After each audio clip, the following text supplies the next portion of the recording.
Bonjour les frères et sœurs, bienvenue sur ce bon toit, notre chaîne de témoignages puissants. Mes frères et sœurs, ce que j'ai entendu dans cette vidéo vraiment m'a choqué. Ça m'a vraiment beaucoup choqué. Ils ont changé de nationalité et ils sont allés en enfer. Sérieux, c'est ce que j'ai entendu ou que j'aimerais vous faire écouter aussi. C'est parti.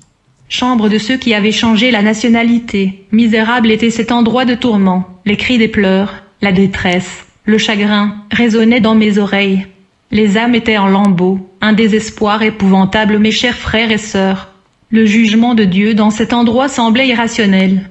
Jésus me dit, « Fiston, tu sais que le monde est rempli des péchés sur péchés. J'étais sur la terre et j'ai rendu témoignage à la vérité qui consistait à dévoiler les œuvres des ténèbres. Le monde vous a amené beaucoup de choses qui vous éloignent toujours de moi par l'aveuglette des pensées humaines. Je viendrai pour une nation juste.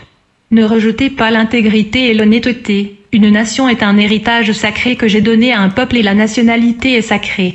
Je reconnais d'abord un homme par sa foi, deuxièmement par sa nationalité, sa tribu, sa langue et sa culture. Si vous êtes étranger dans une terre, gardez votre nationalité et vivez comme tel. Ne renoncez pas à votre nationalité car elle est sacrée. Ô Seigneur, est-ce que c'est sûr et vrai? M'exclamant. Le diable est le père du mensonge, me répondit le Seigneur. Il a voulu que le peuple de la terre se perde. Il a attiré sur la terre des systèmes maléfiques pour détruire les hommes comme lui-même a renoncé à sa position céleste, quittant le royaume de Dieu pour le sien qui est des ténèbres, changeant ainsi la propre identité du Fils de Dieu au fils du malin.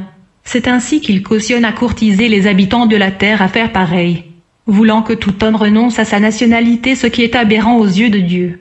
Ô Seigneur, je n'arrive pas à y croire. En vérité, je vous le dis, crois à tout ce dont je te dis, mon fils. Je t'ai créé congolais et tu t'es fait un anglais. Je ne te reconnais plus dans le système de la création. Je parlais et voyais devant nous dans la flamme un mur qui s'opposait à notre direction. C'était en réalité un mur d'effondrement.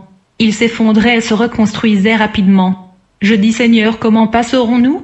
Il me dit, quand il sera effondré, nous passerons, et sur cette parole nous avons traversé de l'autre côté. Une fois traversés, nous sommes retrouvés sur une plaine. Je voyais comme des choses qui bougeaient de toutes les directions. J'ai eu à fixer alors le regard dans cet endroit obscur, puis j'ai vu que c'étaient des démons assises sur des tables comme s'ils écrivaient. Et j'ai dit, Seigneur, que ce qu'ils mijotent encore? Le Seigneur me dit, ils sont chargés à changer la nationalité des hommes sur la terre. Ils regardent toutes les voies possibles, toutes les stratégies à mettre en place pour les envoyer au gouvernement de la terre. Mais le Seigneur me dit, nous devons continuer notre voyage. Rapidement, nous nous sommes retrouvés devant un grand portail écrit dessus, « Chambre de ceux qui ont changé leur nationalité ». Sur ce portail était affichée la liste des crimes de ceux qui ont changé leur nationalité, ceux qui ont délibérément choisi leur nationalité, ceux qui n'ont pas voulu prendre la nationalité de leurs parents. La porte s'ouvrit et nous sommes retrouvés à l'intérieur dans une énorme flamme. La première âme qui était dans une fosse éleva la voix forte, « Jésus, tu es le Rédempteur. Je suis ton enfant, Seigneur, j'ai prêché la sainte doctrine et je me battais pour ton royaume. J'évangélisais et j'utilisais mon propre argent pour aider les gens. Je ne renonçais jamais à mes dîmes et à mes offrandes. Voilà toutes les peines dont j'ai subi et là dont je me retrouve. Si tu me servais vraiment dans la vérité, tu n'allais pas te retrouver ici, lui dit Jésus. Ils sont près de leur père ceux qui m'ont servi fidèlement. Par origine t'es congolais, mais d'une manière délibérée t'as renoncé à ta nationalité pour prendre celle des Espagnols. Tu l'as fait aussi à tes enfants, alors je ne pouvais plus te reconnaître dans cette nationalité.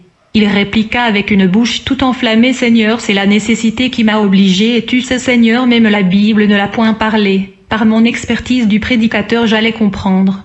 Jésus lui dit, il y est écrit. Seigneur, je ne savais pas. Et Jésus lui dit, voilà pourquoi je te le dis.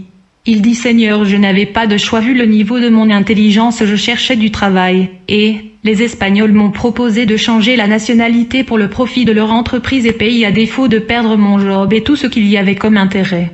C'est ainsi que j'ai accepté de devenir espagnol. Ta vie n'était pas plus importante que les intérêts? Lui dit Jésus, tu as oublié la réponse dont Satan avait donné à Dieu? Job 2, 4 malheurs, mon fils, je ne peux plus rien pour toi. Il dit Jésus, je vois que t'es méchant, et ce que ce péché est comparatif à l'œuvre dont t'as accompli sur la croix? Quelle compatibilité y a-t-il entre la grandeur de la mission que tu accomplis pour moi et ce prétendu péché pour que je périsse dans cette flamme? Jésus lui dit, mon œuvre est parfaite, mon sang est précieux. Mais si en vous il y a des péchés dont vous ne voulez pas confesser, ils rendront nulle l'œuvre salvatrice que j'ai fait pour vous. Mais Seigneur, toi tu ne peux pas comprendre.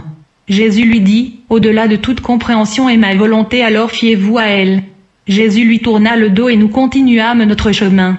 Presque une demi-heure de marche, nous avons vu au milieu d'une fosse sceptique l'âme d'une jeune fille qui pleurait à l'intérieur. Elle cria toute douceur, toute bonté, toute seigneurie t'appartiennent. Jésus, retire-moi de cette saleté. Tu avais opté pour la nationalité étrangère tout en rejetant la tienne. T'as rejeté l'origine de tes parents, tu appartiens à leur nationalité et non à celle de ton choix. Je regardais l'âme qui se remuait dans cet endroit. J'ai dit Seigneur, que ce qu'elle a fait? Son père était du Malawi. Un jour il se retrouva aux USA étant jeune. Quand il a commencé à avoir des enfants, ces derniers devaient être de nationalité américaine mais d'origine africaine. La jeune fille, quant à elle, réfutait catégoriquement son origine africaine. Vraiment, c'est très grave ce témoignage. Je n'ai aucun mot. Je suis juste choqué. Prions ensemble et que Dieu nous aide à comprendre cela.